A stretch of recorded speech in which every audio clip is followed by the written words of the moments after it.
नमस्कार, एक बार पुनः आपका हमारे चैनल ITI MCQ एक्सपर्ट में आपका हार्दिक स्वागत है। आज हम डिस्कस करेंगे हरियाणा के हरियाणा स्टाफ सिलेक्शन कमीशन के द्वारा आयोजित ITI इंस्ट्रक्टर सर्वे ट्रेड का प्रीवियस ईयर क्वेश्चन पेपर। जब HSSC बोर्ड द्वारा यह परीक्षा आयोजित की गई तो उस समय टोटल 90 क्वेश्चंस एग्जाम में पूछे गए थे, जिसमें 40 क्वेश्चन टेक्निकल मीन्स सर्वे ट्रेड से रिलेटेड और 50 क्वेश्चन नॉन टेक्निकल पार्ट से पूछे गए थे। साथियों, previous year question paper solve करने से हमें यह पता चलता है कि एग्ज़ाम में कैसे और किस तरीके से क्वेश्चन पूछे जाते हैं और उनके अकॉर्डिंग हम अपनी आगामी परीक्षा की तैयारी कर सकते हैं। तो अब हम शुरू करेंगे जो सर्वे ट्रेड का जो इंस्ट्रक्टर का जो पेपर है उसका जो टेक्निकल पार्ट है। बाकी इस वीडियो के लास्ट में मैं आपको जो नॉन टेक्निकल पार्ट है उनके क्वेश्चन भी आपको दिखा दूंगा। तो आज का हमारा फर्स्ट क्वेश्चन है, which among the following accessories in a plane table surveying has U shape metal frame with 2 different type of arms. Plane table सर्वेक्षण में निम्नलिखित सहायक उपकरणों में से कौन से सहायक उपकरणों में यू आकार धातु के फ्रेम में 2 विभिन्न प्रकार की भुजाएं होती है। तो ये हमारा होता है प्लम्बिंग फोर्क, एक एक्सेसरीज होते हैं किसके अंदर plane table surveying which is having a U shape metal frame with 2 different type of arms. तो करेक्ट आंसर होगा option A, plumbing fork. Next question is, which method in a plane table surveying allow the whole surveying process from one station only? Plane table सर्वेक्षण की किस विधि में पूरी सर्वेक्षण प्रक्रिया केवल एक ही स्थान में संपन्न होती है? तो ये होती है रेडिएशन मेथड या जो विकर्ण विधि के द्वारा plane table surveying allow the whole surveying process from one station only. तो correct answer is option B. Next question is, which method in a 3-point problem is known as tracing paper method? 3-point problem में किस विधि को tracing paper विधि के नाम से भी जाना जाता है? तो जो मैकेनिकल मेथड है या मैकेनिकल विधि है उसको जो ट्रेसिंग पेपर मेथड है उसी को हम 3-point प्रॉब्लम के नाम से भी जानते हैं। तो correct answer is option A, mechanical method या मैकेनिकल विधि। Next question is, which method in a plane table surveying is widely used to plot the detail on the maps? Plane table सर्वेक्षण में विधि का उपयोग नक्शे में विवरण प्रस्तुत करने के लिए व्यापक रूप में किया जाता है। तो जो इंटरसेक्शन मेथड होता है या प्रतिच्छेदन विधि का उपयोग करते हैं प्लेन टेबल सर्वेइंग में in the most widely used to plot the details on the map. तो correct answer is option A. Next question is, what will be the difference between the fore and back bearing when there is no influence of local attraction? Local attraction के अप्रभावी होने पर आगे और पीछे के bearing के बीच का अंतर कितना होता है? तो जो बैक एंड फोर बेरिंग के बीच का जो डिफरेंस होता है, एंगल का जो डिफरेंस होता है वो होता है 180 degree when there is no influence of the local attraction. तो correct answer is option C. Next question is, which among the flowing is not a correct description about the surveying campus? सर्वेक्षण campus के संबंध में निम्नलिखित में से कौन सा विवरण सत्य नहीं है? तो the sighting and viewing can be done simultaneously. तो साइटिंग और व्यूइंग है एक साथ अगर हो रही है तो ये सर्वेइंग कैंपस के डिस्क्रिप्शन के लिए असत्य है। तो correct answer is option D. Next question is, when does the dip of the magnetic needle will be 0? चुंबकीय सुई की डिप किस स्थिति में शून्य होगी? तो जो एट द इक्वेटर, जो इक्वेटर लाइन होती है, the dip of the magnetic needle will be 0। जो भूमध्य रेखा पर क्या होगा, जो डिप है चुंबकीय सुई की वो क्या हो जाती है, 0 पर आ जाती है। Next question is when do the proportionate method is to use to adjust the transverse graphically to correct the error occurring या occurred in campus surveying। Campus सर्वेक्षण में हुई त्रुटि को सुधारने के लिए जो प्रोपोर्शनेट मेथड का उपयोग दोलन को ग्राफिकल समायोजन करने के लिए कब किया जाता है? ये किया जाता है व्हेन द एंगल या angular and linear measurement are equal precise, जब कोणीय और रेखीय माप एक समान रूप में सटीक होते हैं तब इस प्रोसेस या इस मेथड को यूज किया जाता है। तो correct answer is option B. Next question is which part of the theodolite survey is also known as the vernier plate. तो जो अपर प्लेट होती है और एक पार्ट होता है वर्नियर प्लेट के अंदर जो थियोडोलाइट सर्वे के काम में आती है। तो correct answer is option A. Theodolite सर्वेक्षण के किस भाग को वर्नियर प्लेट के नाम से भी जाना जाता है? तो थियोडोलाइट जो सर्वेक्षण का होता है जो ऊपर की जो प्लेट के भाग को वर्नियर प्लेट के नाम से भी हम जानते हैं। Next question is where does the lower tribrachs in the levelling head is attach. निचले ट्राइब्रेड्स लेवलिंग हेड में कहाँ पर संलग्न होता है? जो ट्राइपॉड स्टैंड होता है वहाँ पर ये अटैच होता है। Lower tribrachs in the levelling head is attach. तो correct answer is option C. Next question is turning the telescope about it vertical axis in the horizontal plane is. दूरबीन को किसी क्षैतिज तह से उसके ऊर्ध्वाधर अक्ष पर जोड़ने की क्रिया को क्या कहते हैं? तो turning the telescope about it vertical axis in the horizontal plane is called the swinging the telescope, या दूरबीन को घुमाना। तो correct answer is option A. Next question is what should be the verified during horizontal axis adjustment in permanent adjustment of a theodolite. Theodolite के स्थायी समायोजन में क्षैतिज अक्ष समायोजन के दौरान किसका सत्यापन किया जाना चाहिए? तो थियोडोलाइट के स्थायी समायोजन में क्षैतिज अक्ष के समायोजन के दौरान क्षैतिज अक्ष ऊर्ध्वाधर अक्ष के लंबवत होना चाहिए। The horizontal axis must be perpendicular to the vertical axis. तो correct answer will be option B. Next question is select the type of instrument that integrates the function of T square, set square, scales, clinograph and protractor. उस उपकरण का चयन करें जो T square, set square, scale या clinograph या protector के कार्यों को एकीकृत करता है। तो जो मिनी ड्राफ्टर है, जो एक इंस्ट्रूमेंट होता है, वो इन फंक्शनों के काम में करना, जो टी स्क्वायर का जो फंक्शन होता है वो भी मिनी ड्राफ्टर कर देता है, सेट स्क्वायर का भी, स्केल का भी, क्लिनोमीटर, प्रोटेक्टर, सब चीज़ों का एक मतलब एक संयुक्त जो इकाई होती है उसको हम बोलते हैं मिनी ड्राफ्टर। जैसा कि आपने देखा होगा कि जब हम किसी ड्राइंग को डिजाइन करते हैं और जब सीट के ऊपर ड्राइंग को बनाते हैं तो मिनी ड्राफ्टर का उपयोग करते हैं।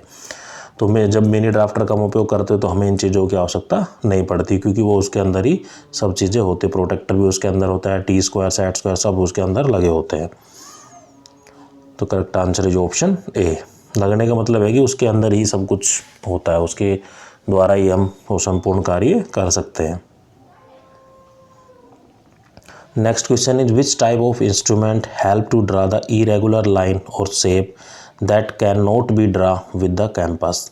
कौन सा उपकरण अनियमित रेखाओं और आकृतियों को बनाने में मदद करता है जिसे कंपास की सहायता से नहीं बनाया जा सकता? तो जो फ्रेंच कर्व इंस्ट्रूमेंट है help to draw the irregular lines और the shape that can not be drawn with the compass. तो correct answer is option B. Next question is which of the given rule can be followed when there is not enough space for placing arrows or the numbers in the drawing sheet? तो it can be placed outside the extension line। तो इस rule को हम follow करते हैं where there is not enough space for the placing arrow or the number in the drawing sheet। जब एक drawing sheet के तीरों और संख्याओं को बनाने की प्राप्त जगह न हो तो नीचे दिए गए नियमों में से किस नियम का उपयोग कर सकते हैं। इसे विस्तरण लाइनों के बाहर रखा जा सकता है अगर किसी ड्राइंग शीट में किसी की जो तीरें होती है और संख्याओं को बनाने के लिए प्राप्त स्पेस नहीं है तो correct answer is option A. Next question is choose the right symbolic line type that can be used for the drawing dimension line and for the imaginary intersection of the surface। सही प्रतीकात्मक रेखा के प्रकार को चुनिए जिसका उपयोग सतहों में विवरण लाइनों और काल्पनिक प्रतिच्छेदन में रेखांकन के लिए किया जाता है। तो जो कंटिन्यूस थिन होता है, continuous thin line type that can be use for the drawing dimension line and for the imaginary intersection of the surface. तो कंटिन्यूस थिन लाइन का हम उपयोग करते हैं। Next question is choose the command that help you to draw a circle in AutoCAD. AutoCAD का मतलब होता है कंप्यूटर एडेड डिजाइन, जिसके अंदर हम ड्राइंग को डिजाइन करते हैं। तो सर्कल को ड्रा करने के लिए ऑटोकैड के अंदर जिस कमांड का हम उपयोग करते हैं वो होती है सी कमांड। तो करेक्ट आंसर जो option C. Next question is select the key feature in key feather in the AutoCAD that help to log the cursor movement either in horizontal or vertical direction। तो किस feather की का उपयोग करते हैं वो होती है ऑर्थो फीदर की in the AutoCAD that help to locate the cursor movement किसी भी डायरेक्शन में either in the horizontal or in the vertical direction। तो करेक्ट आंसर है ऑप्शन ए। तो ऑर्थो की का हम उपयोग करते हैं।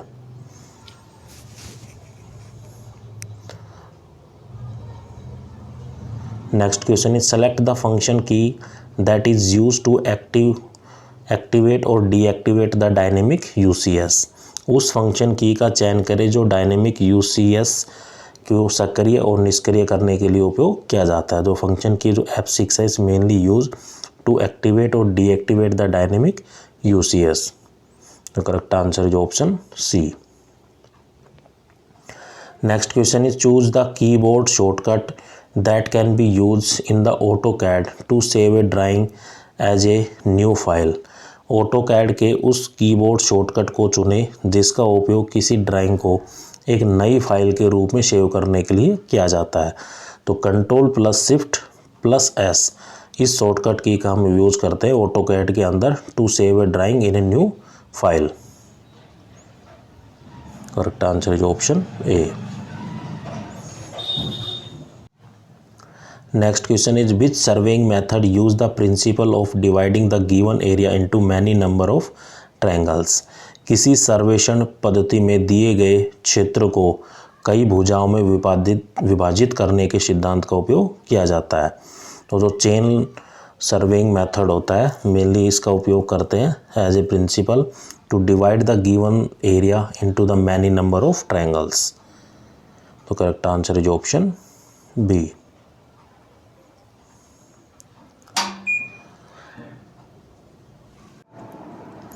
Next question is which of the given option joins to fix point on the main survey line.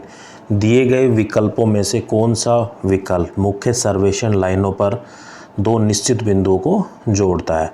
जो टाई लाइन होती है मेनली यूज़ करते हैं to join the two fix point on the main survey line. तो correct answer है option B. Next question is select the chain survey step in which the index sketch is prepared. Chain सर्वेक्षण के उस चरण का चुनाव करें जिसमें एक इंडेक्स स्केच तैयार किया जाता है। तो जो रेजोनेंस होती है उसमें क्या है कि chain survey that will help in the index sketching is prepared. तो correct answer is option A. Next question is choose the option that is not associate with the purpose of check line use in the chain surveying. उस विकल्प का चुनाव करें जो chain सर्वेक्षण में प्रयुक्त चेन लाइन के उद्देश्य से संबंधित नहीं है। तो it join the apex of the triangle to some fix point on only one side of the triangle. एक त्रिभुज के शीर्ष को त्रिभुज के एक पक्ष पर कुछ निश्चित बिंदुओं के साथ जोड़ना, ये एक पर्पज नहीं होता है check line that is use in the check surveying. तो करेक्ट आंसर जो option D. Next question is which type of direction levelling is use when there is no obstacles in the field and point are nearer to each other. किस प्रकार की जो direct levelling का उपयोग तब किया जाता है जब क्षेत्र में कोई बाधा नहीं होती है और बिंदु एक दूसरे के करीब होते हैं, तो उसको हम बोलते हैं सिंपल लेवलिंग। तो simple levelling is a type of direct levelling is use when there is no obstacle in the field and the points are nearer to each other. Correct answer is option A. Next question is which type of leveling staff has staff of 3 piece with the upper 1 solid and lower 2 hollows। किस प्रकार के levelling staff में 3 टुकड़ों का staff होता है जिसका ऊपरी टुकड़ा ठोस और निचले 2 टुकड़े खोखले होते हैं, तो उसका हम बोलते हैं टेलीस्कोपिक स्टाफ। तो telescopic staff is a type of levelling staff which have the 3 piece which is 1 is the upper solid and 2 lower hollows। तो correct answer is option B. Next question is which among the flowing level is the combination of dumpy level and Y level. निम्न level में से कौन सा dumpy level और Y level का संयोजन है। तो जो कुक रिवर्सेबल लेवल है वो कॉम्बिनेशन होता है dumpy level and Y level का। तो correct answer is option C. Next question is when does the eyepiece lens in the telescope is leveling is called the erecting eyepiece when eyepiece erect the image into a normal view। तो इसका correct answer होगा option D. Levelling telescope में eyepiece lens को इरेक्टिव eyepiece कब कहा जाता है, जब आईपीस छवि एक सामान्य दृश्य से इरेक्ट होती है या खड़ी होती है। Next question is when there should be analytic lens are placed to eliminate the additive constant in the surveying process. सर्वेक्षण प्रक्रिया में योगात्मक स्थिरांक को समाप्त करने के लिए एनालिटिक लेंस को कहाँ रखा जाता है। तो जो analytic lens is place to eliminate the additive constant in the surveying process, it is fitted between the eyepiece of the telescope and the object lens। जो टेलीस्कोप और ऑब्जेक्ट लेंस के बीच में उसको फिट किया जाता है। तो correct answer is option A. Next question is which among the following setup in A tachometer is called the Stadia hairs. Tachometer में निम्नलिखित सेटअप में किसमें स्टेडिया हेयर कहा जाता है। तो एक आ जाता है the telescope equipped with the 2 horizontal hairs, 2 क्षैतिज हेयर्स से सुसज्जित दूरबीन। तो correct answer is option B. Next question is in which method of tachometry the stadia hair can be move by using the micrometer screw.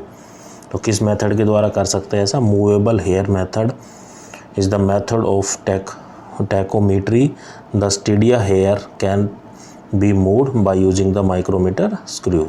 तो correct answer is option C. Next question is which type of road can be provided when there is a good quality of limestone available. चूना पत्थर की अच्छी मात्रा उपलब्ध होने पर किस प्रकार की सड़क बनाई जा सकती है। अगर जो चूना पत्थर है उसकी जो अच्छी मात्रा अगर उपलब्ध हो जाती है तो उसको कंकर की सड़कें उसके द्वारा बनाई जा सकती है। जो कंकर रोड है उसके द्वारा हम डिजाइन बना सकते हैं। तो correct answer is option C. Next question is which curve is defined as a curve of a variable radius. किस वक्र को एक चर त्रिज्या के वक्र के रूप में परिभाषित किया जाता है। जो ट्रांजिशन कर्व होता है या सकर्मण कर्व होता है वो कर्व है is defined as a curve of a variable radius. तो correct answer is option D. Transition curve. Next question is which terminology in simple curve refer to point of curvature and is the beginning of the curve. सरल वक्र में कौन सी शब्दावली वक्रता के बिंदु को दर्शाती है तथा वक्र की शुरुआत होती है? तो वो होती है PC। तो correct answer is option A.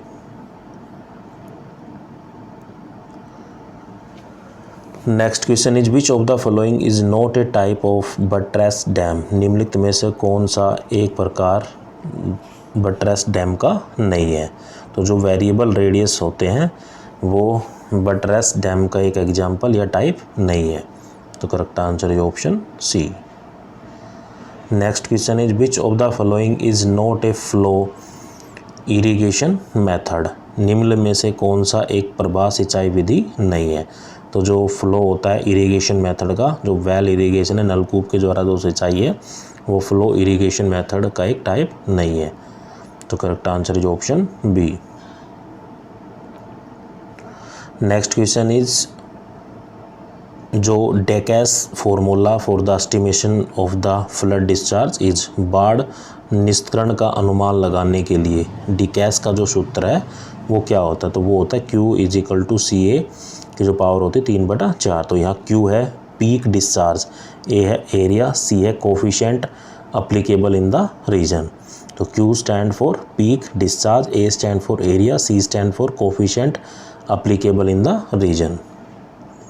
तो correct answer is option A. Next question is as per the national building code of India what type of building are classified based on occupancy in group D. तो as per the national building code of India जो assembly building type होती है are classified based on the occupancy in the group D. तो correct answer is option D.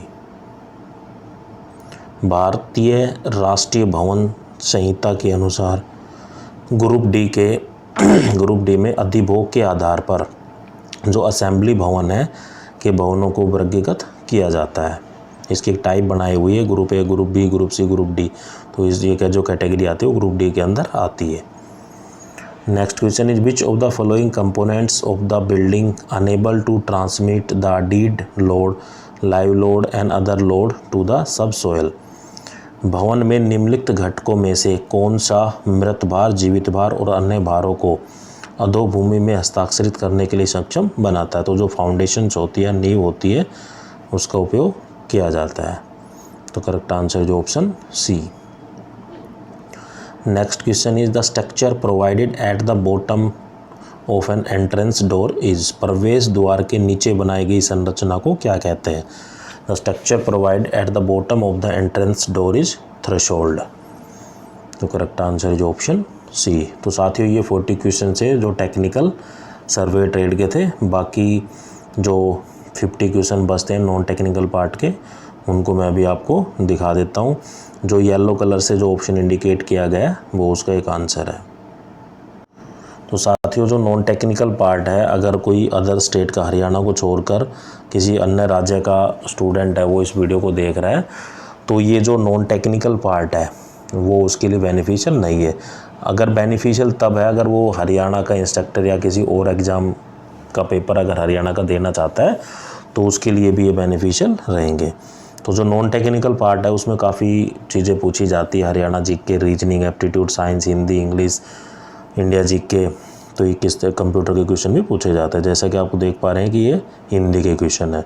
तो जो yellow colour से indicate किए गए वो उनके आंसर, आप वीडियो को पॉज करके भी देख सकते हैं। मैं केवल अब इनको स्क्रॉल करूँगा।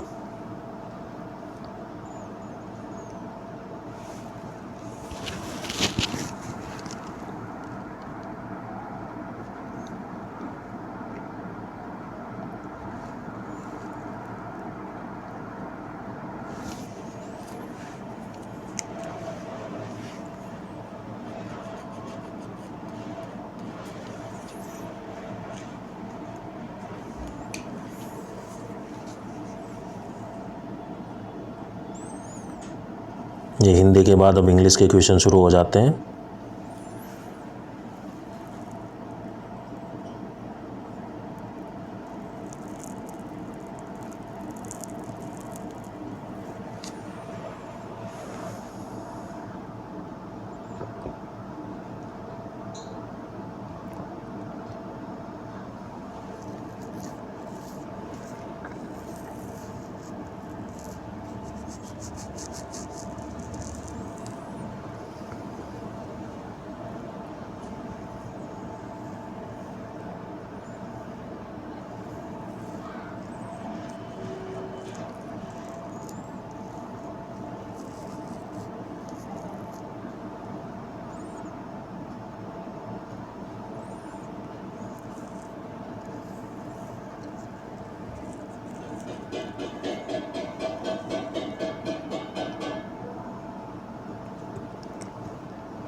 तो ये थे इंग्लिश के क्वेश्चन। अब शुरू हो जाएंगे जीके के क्वेश्चन। इसमें हरियाणा जीके और जो इंडिया जीके सेंटर की जीके वो भी इंक्लूडेड होती है।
अब ये हरियाणा जी के क्वेश्चन ख़त्म होने के बाद कंप्यूटर के क्वेश्चन शुरू होते हैं।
अब क्वेश्चन शुरू होते हैं रीजनिंग के, उसके बाद आएंगे एप्टीट्यूड के और कुछ साइंस के क्वेश्चन भी रहेंगे।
तो साथियों ये थे नॉन टेक्निकल पार्ट के क्वेश्चन।